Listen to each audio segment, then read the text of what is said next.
First here at 5, 30 years after the brutal murder of 12-year-old Jennifer Odom, a man is now facing charges. And detectives didn't have to look very far to find him.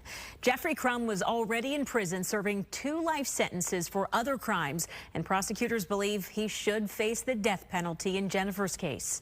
Fox 13's Aaron Mesmer is live at the Hernando County Sheriff's Office in Brooksville. Aaron, what led investigators to this suspect?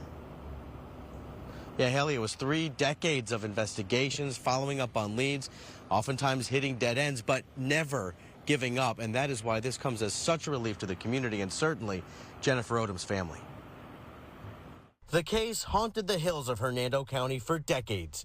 In 1993, Jennifer Odom stepped off her school bus and vanished. Days later, her body was discovered in an orange grove, and her mother's life was forever changed. I'll never be better. I'll never be who I was 5 years ago.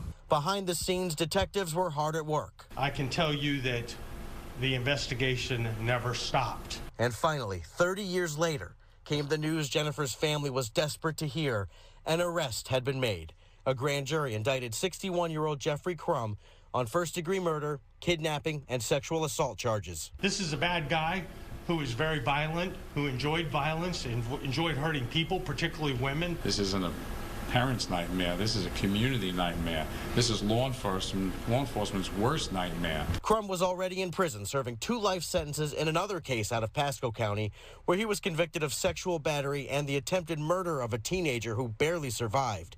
Hernando Sheriff Al Ninhai says the circumstances in both cases were nearly identical and brutal. Both girls had just gotten off the bus and were attacked in similar ways.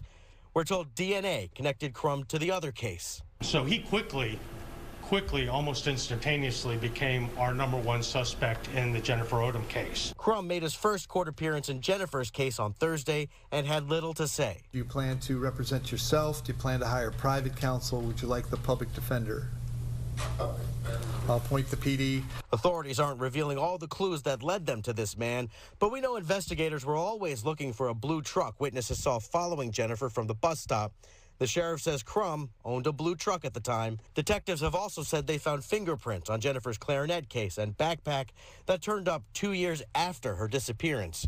On Thursday, they confirmed those items played a role in the arrest. I think every one of us, and especially those in law enforcement, can look at Jennifer as our sister, our niece, our granddaughter, and realize that, man, that is a tragedy beyond tragedies. And now, all these years later, a community is finally breathing a sigh of relief. I can't express the magnitude of the closure that this brings to her family, her friends, and to this community and the communities around Florida and around this country.